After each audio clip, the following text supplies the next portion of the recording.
In from New Zealand, another few hundred from Samoa. Lewis's supporters have come in from England and from Canada. It's a truly international event at the Mandalay Bay Hotel. Lennox begins trying to establish his jab, and Tua leaps forward with a left hook, his trademark punch, to begin the action. Tua's got to make certain that when he gets him against the rope, he misses him. Don't throw unless your feet are right there too. Lewis landed his first right cross. The second one was short. Tua has already shown you his great chin. Lennox Lewis better realize that the best punch in boxing is still the left jab. Don't stop using the jab. A rare body punch from Lewis. The body punching is not going to help Lewis because he's going to run into a lot of elbows down there.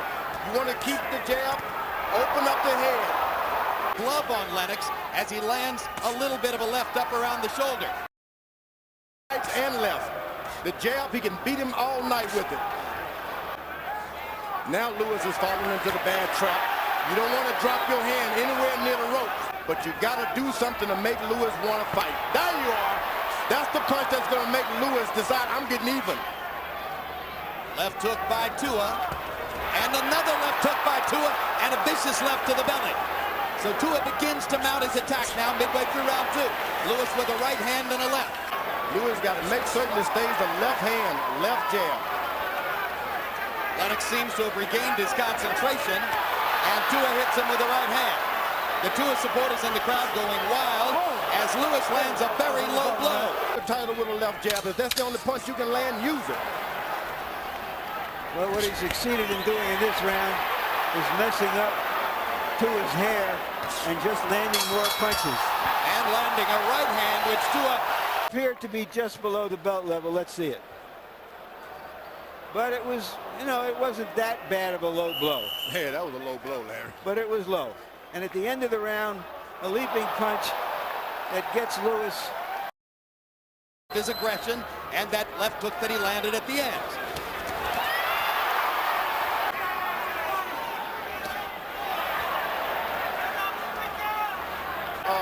Right and jabbing.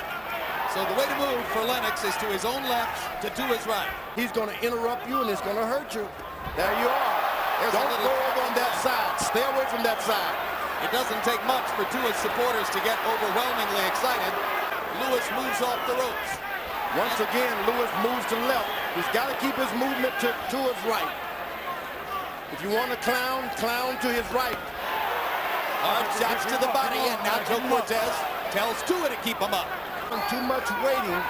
You throw your shots. You've trained. Punches around during the first two rounds, and most of them were jabs. But now he's slowing the pace in round three. Now Lewis is throwing shots. That's what you want to do. David holds him, and the Tua crowd boos because they know. Harold Letterman, how do you have it through the first three? Okay, Jim. Well, first of all, let me say this much. At the beginning of the fight, you have to start the fight in the corner. Joe Cortez was right by moving it back into the corners. 28-29, 29-28, David Tua. 2 rounds to 1, David Tua. Lewis's title. That's right. I mean, but he's not coming hard enough. 3 or 4 rounds to come on very strongly. You know, and it's strange because he is not close. Lewis is doing a good job of not allowing him to get close. Larry thinking that Tua might not be doing enough. Here's a sequence of left hooks where Tua misses, and then... Well, the reason he's not throwing the left hand is frequently enough is because he just can't get there yet. He can't get close enough yet. And also in the first round... This is a different kettle of fish.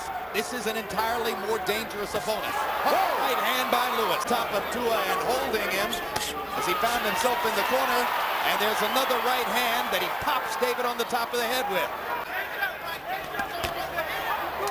With his left jab than he had been ordinarily. He's getting close with it now.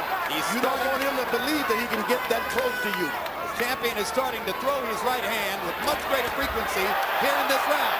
Tua pops him upstairs with his own right. And it was a hugely effective punch for him, particularly in the second Holyfield fight. Lewis looking tactically in control now toward the end of round 5 as David Tua misses by Tua there. Lewis with a low blow, and then he sticks Tua twice with the jab. You heard Emmanuel Stewart say to Lewis. You were fighting a masterpiece in that round. He makes Lewis miss, and then he makes him pay.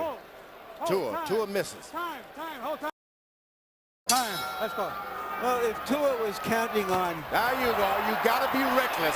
Tactically take the title away from a good champion like this. Yeah, it's hard to imagine, even though Harold Letterman has Tua ahead on the scorecards, it's really hard to imagine Tua winning a tactical boxing match. It can't happen. You feel as though he's got to use his artillery. Lewis is throwing that right hand just like a guy. David Tua is just looking for the one shot, it appears. You know, to a moment ago, Larry, in Tua's camp, that Lewis lacks stamina, and they'd be able to wear him down over a long haul. Now, Lewis will try to pay him back. This is the fight Tua wants. Make him try to pay you back and hit you back. It would appear that if Tua's going to make Lewis's stamina a factor in the fight, he's going to have to step up. It can be a distraction. I don't think so. Look where the hair is. He's almost probably spars like that all the time. Straight right hand from Lewis. Has no trouble punching downward, George. No, he picks that head up, jabs it, and the head comes up, and he throws the right hand. Let's see what happens. Harold, how do you have it through 6? Okay, Jim. 3 rounds apiece. 57-57. Right side. Want him to move him to his left, and he's jabbing him. Ibeabuchi is throwing 35 punches around against Lewis. Lewis jabs him, touches him with his... Now, this isn't pretty. Boxing fans don't love to see it. To win tonight and look sensational the next time. Well, why should he go and stand toe-to-toe with the shorter, very strong fighter and give the... He's fighting the kind of fight that got him here. He's landed most of the big blows in this fight. Including a right hand right there. Remember, Tua has the puncher's chance. And we said that early on, the puncher, all he has is the punch. And now falls back into the rhythm of following Lewis around and takes another right hand. Step sometimes. He keeps the right foot too far behind him. Just step on up there. Step on up to the plate. Lewis's right hand to be himself in there. No doubt about it, but he's tasted some of that right hand from a 20-story building. There's a long right hand, lands for Lewis. Lennox Lewis is giving a boxing lesson to David Tua. From Kitchener, Ontario and London, England, Lennox Lewis. And you heard what Ronnie Shields thinks about the fight. Yeah, this is the point where Tua has always come on in the past in his tough fights. The minutes are passing, and it doesn't appear Tua has a chance of winning a fight like this. He has the puncher's chance. If only he would assert himself. Just go get it. Big combination, and Tua smiles. You know why? Because he was hurt. Lewis is close enough. Go! Big left hook for Tua. Left jab, still the best punch in boxing. As I said earlier, you use a left jab, you can shut down anybody. It's again how Lennox blocked David's left hook. Yeah, well, Lewis has him where he wants him now because David wants to come in, is looking to come in, and Lewis knows it. But here, as you saw, as I said earlier, his right hand is fighting for the title. You can't be afraid to get knocked out. And there's the uppercut for the first time, and it wobbles Tua. Lewis landed the right, came back with the uppercut. Best combination of the fight. Tua rolled into the ropes.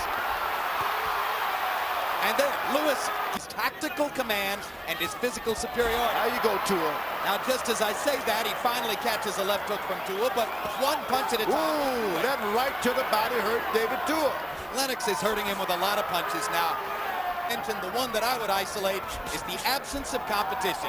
You can't get ready to fight somebody like this by fighting the kinds of guys Tua fought.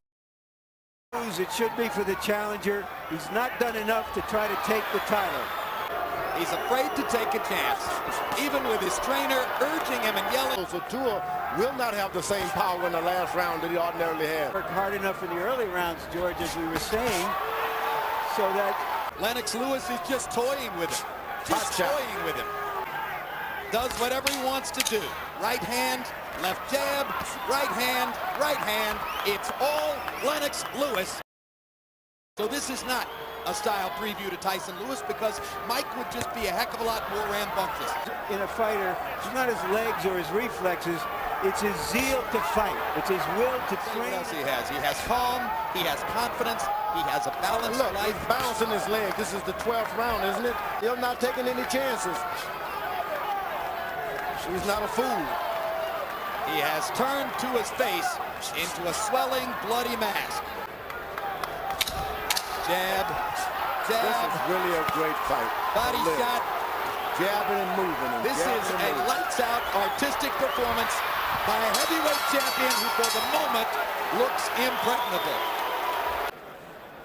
Jim, I thought David Tua had a serious chance on the assumption that he would be the best he could possibly be for this opportunity. I couldn't have been more wrong. Yep. All for the winner by unanimous decision, and still the universally recognized undisputed heavyweight champion of the world from Great Britain, Lennox Lewis.